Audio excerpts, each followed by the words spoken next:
11 वर्ष पूर्ण होत असताना जोरदार टाळ्यांनी मोदी साहेबांचं अभिनंदन आपल्याला या ठिकाणी करायचं आहे. म्हणून शंखनाद. आणि आगामी काळामध्ये देवा भाऊ आणि अमित भाईंना आम्हाला शाश्वत करायचं आहे की हा नांदेड जे मराठवाड्यात आम्ही महाराष्ट्रात पाहूच, पण नांदेड म्हणजे 100% भाजप आणि भाजप ही आमची भूमिका घेऊन आम्ही नांदेड जिल्ह्यामध्ये एक परिवर्तन जे आपण विधानसभेला सुरुवात केली ती आगामी काळात आम्ही निश्चित करणार आहोत. मित्रहो, ऑपरेशन सिंदूर एक फार मोठं धाडसाचं कृत्य होतं. पंतप्रधान मोदींनीच ऑपरेशन सिंदूरला नामकरण दिलं आणि निश्चय केला की दहशतवादाचा बेमोड आम्ही करणार म्हणजे करणार.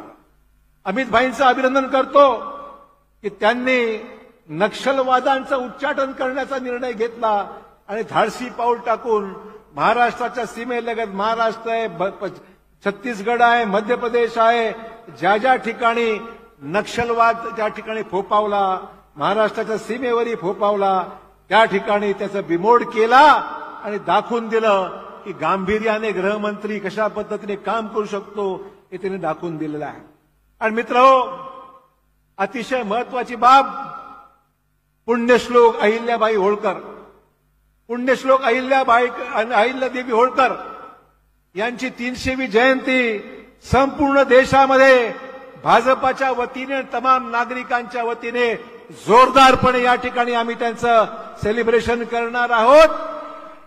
त्या ठिकाणी आम्ही अहिल्याबाई देवी होळकरांनी, पुण्यश्लोक अहिल्यादेवी होळकरांनी ज्या पद्धतीने प्रशासन चालवलं, ज्या पद्धतीने त्या काळातही देशाला दिशा दिली, गरिबीला त्या ठिकाणी न्याय द्यायचं, गरिबाला काम त्यांनी केलं आणि प्रशासनाच्या माध्यमातून अतिशय उत्तम निर्णय घेतले, त्याच पद्धतीने देवाभाऊ सुद्धा महाराष्ट्रामध्ये जोरदारपणे त्यांनी कामाला लागलेले आहेत. परवाच त्या ठिकाणी जाऊन अहिल्यादेवी होळकरांच्या समोर नतमस्तक होऊन राज्याच्या कार्यक्रमाची सुरुवात त्यांनी त्या ठिकाणी केलेली आहे. आणि आज एक महत्वाचा क्षण आहे. आज आमचे आदरणीय पोहरादेवीचे महाराज या ठिकाणी आलेले आहेत. मला अभिनंदन करायचंय आमच्या देवाभाऊंचं, अमित भाईंचं, मोदी साहेबांचं की आज महाराज फक्त दैविक शक्ती आमची आहेच, पण सेवालाल महाराजांचं काम जे आगामी काळामध्ये पूर्ण करत आहेत. आणि पहिले मुख्यमंत्री, राज्याचे दुसरे मुख्यमंत्री आमचे वसंतराव नाईक साहेब सुद्धा जे या ठिकाणी पूर्ण तिकडे पुतळा जो झालेला आहे तो नांदेड महानगरपालिकेने आम्ही सुरुवात केली आणि त्याचं उद्घाटन आज आम्ही अमित भाईंच्या हस्ते या ठिकाणी केलेलं आहे. त्यामुळे या सगळ्या विविध कामासाठी आज आपण जोरदारपणे काम करत आहोत. मराठवाड्याच्या गरजा फार मर्यादित आहेत. मी देवाभाऊंना विनंती करेन, आपण आगामी काळामध्ये मराठवाड्याच्या विकासात्मक दृष्टिकोनातून विकसित देश, विकसित महाराष्ट्र आणि विकसित मराठवाडा आणि विकसित नांदेड, परभणी, हिंगोली या सगळ्या जिल्ह्यांना आपण गुंतवणूक अधिक यावी, रोजगार मिळावा आणि लोकांना हाताला काम मिळावं. या आगामी 4 वर्षाचा संकल्प आपण आपल्या भाषणातून उल्लेख करून अधिकाधिक गुंतवणूक कशी आपल्या भागात येईल या पद्धतीने त्याचा विचार आपण केला पाहिजे. अधिक वेळ मी घेणार नाही, भरपूर बोलण्यासारखं आहे.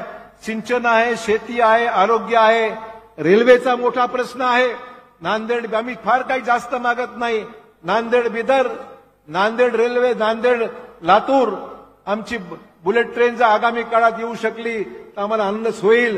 परंतु हैदराबादकडे जाणारं आमचं जर स्वप्न जर आपण पूर्ण केलं तर हैदराबाद आणि मुंबईचा आमचा द्रुतगती मार्ग जो आमचा आहे त्या द्रुतगती मार्गाला गती मिळाली तर मराठवाड्याला भरपूर काही दिल्यासारखं होईल. त्यांना आम्ही वेगळं देऊन निवेदन देणार आहोत आणि या सगळ्या कामाला निश्चितच आपण मोठ्या प्रमाणावर त्याला सगळ्या पद्धतीने कशी गती मिळेल. देवाभाऊंनी रोडमॅप आखलेला आहे.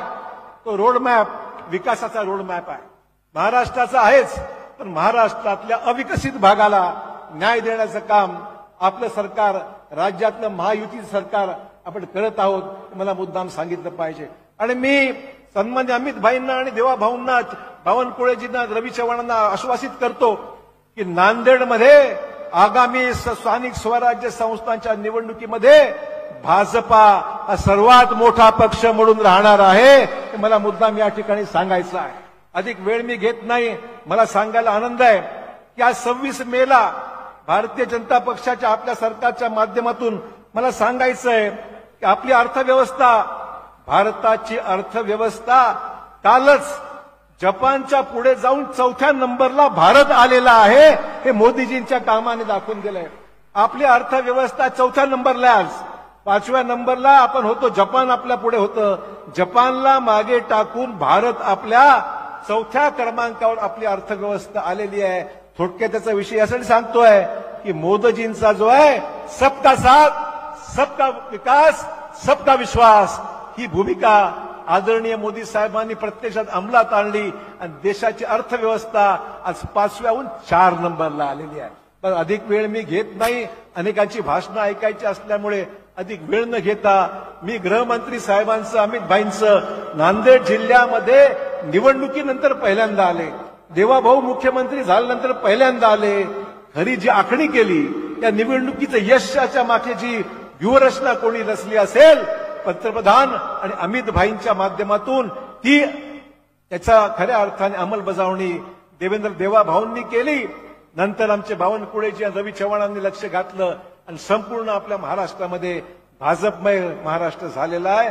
तसंच आगामी काळात आम्ही सुद्धा ही जबाबदारी उचलू आणि यशस्वीरित्या आम्ही भाजपाला आगामी काळात 100% भाजप आणण्याचा प्रयत्न करू एवढी ग्वाही देतो.